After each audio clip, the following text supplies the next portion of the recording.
Mental health एक ऐसा विषय बनकर उभरा है पिछले कई सालों से जो हमारी फिजिकल हेल्थ से भी ज़्यादा इम्पोर्टेंट बन चुका है। हर किसी को पहले लगता था कि भाई फिजिकली हम कैसे दिखते हैं, किस तरीके से अपीयर करते हैं, वो सबसे ज़्यादा इम्पोर्टेंट होता है। लेकिन ऐसा बिल्कुल भी नहीं है। अंदर से आप कैसा महसूस करते हैं, कैसा फील करते हैं, मेंटली स्टेबल हैं कि नहीं, आखिर में सबसे ज़्यादा मैटर यही करता है।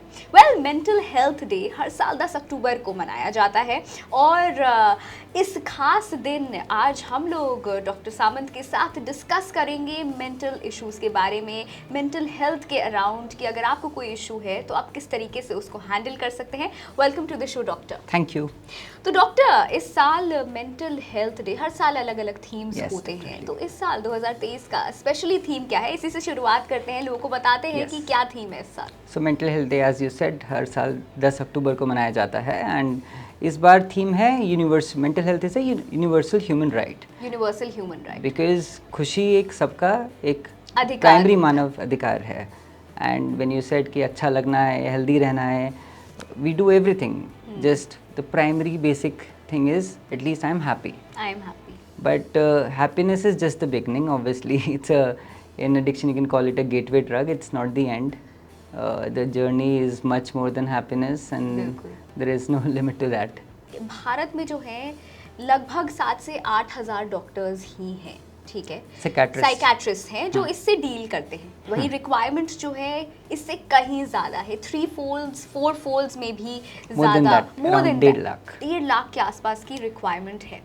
लेकिन ऐसा भी होता है कि जो ये जितने भी डॉक्टर्स हैं वो मेजरली टियर 1 टियर 2 सिटीज़ में प्रिवेल करते हैं। वहीं हमारे भारत में जो है ज़्यादातर पॉपुलेशन जो है वो विलेजेस एंड टाउन्स में रहती है, और Yes. उन तक ये अवेयरनेस पहुंचाना कितना इम्पोर्टेंट है, क्योंकि मेंटल हेल्थ सबके लिए इम्पोर्टेंट है। Right. So cities में see I have a charity clinic every Sunday wherein I travel to villages as well.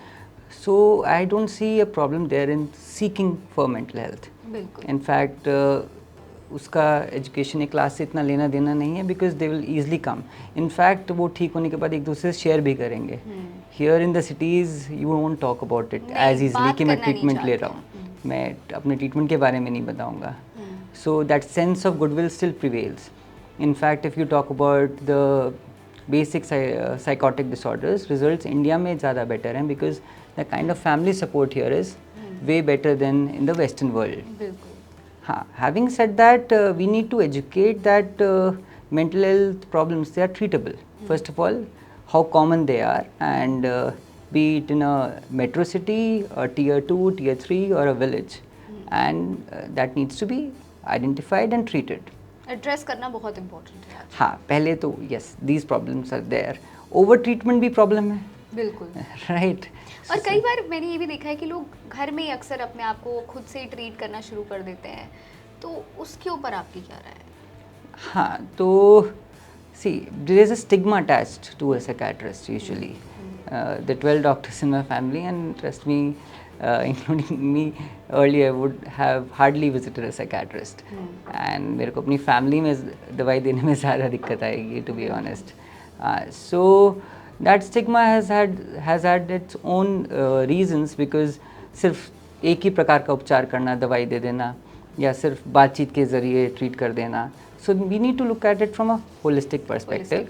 There एक बायोलॉजिकल कारण होते हैं, ज़रूरी नहीं है कि मैं मानसिक प्रॉब्लम है तो मैं मेरे पागल हो गया हूँ या ऐसा कुछ हो गया, although that word itself is stigmatising. Exactly, mental health से सबसे ज़्यादा रिलेट भी करते सिर्फ हैं क्या लोग। पता सिर्फ न्यूट्रिएंट डिफिशिएंसी है इसलिए मैं उदास फील कर रहा हूँ, एंड या कोई और डिफिशिएंसी है, या कोई मेरे को थायराइड प्रॉब्लम है, इस वजह से मेरे को लो एनर्जी फील हो रही है. And because of this stigma मैं अवॉइड कर सकता हूँ एक प्रॉपर हेल्प सीख करने से. And then they can be psychological causes. Biological causes body में भी हो सकते हैं, ब्रेन में भी. साइकोलॉजिकल कॉजेज़ जो मेरी परवरिश में मेरी एक प्रवृत्ति बनती है कि कैसे स्ट्रेस से मेरे को डील करना है. And then the social causes. Social में मेरे पारिवारिक जो मेरा एटमॉस्फेयर है वो कैसा है, मेरी संगत कैसी है, एज अभी हम दोनों बात कर रहे थे कि वर्क प्लेस पे हमारा एनवायरनमेंट कैसा है. सो ये तीनों जो फैक्टर्स हैं आपस में इंटरेक्ट करते हैं, and there are various permutations and combinations that come together which and create our collide. experience. बिल्कुल. So I think ये recognition important है कि if we आर अवेयर कि हमारा एक्सपीरियंस एक ब्लिसफुल नहीं है, so whatever we are doing there is something wrong about it and we need to get it assessed. बिल्कुल डॉक्टर, लेकिन हमने कई बार ये भी देखा है कि कई सारे मिसकंसेप्शंस, जैसे कि आपने ही हाईलाइट किया कि पागल शब्द को जो है हर कोई एसोसिएट करता है। अगर कोई मेंटल हेल्थ सीख करने के लिए, हेल्प सीख करने के लिए किसी डॉक्टर को या किसी चीज़ को अप्रोच करता है तो उसको लोग बोलते हैं अरे ये तो पागल है। ऐसे कई लोग राइट से हमने अभी सुना है। एक इंटरेस्टिंग पेशेंट है, तो इनकी मदर को मैं काफ़ी समय से ट्रीट कर रहा था, अराउंड 2 ईयर्स से, and they were doing fine. तो बेटा, I cannot unfortunately because of confidentiality cannot name, but he's a renowned player and or whatever.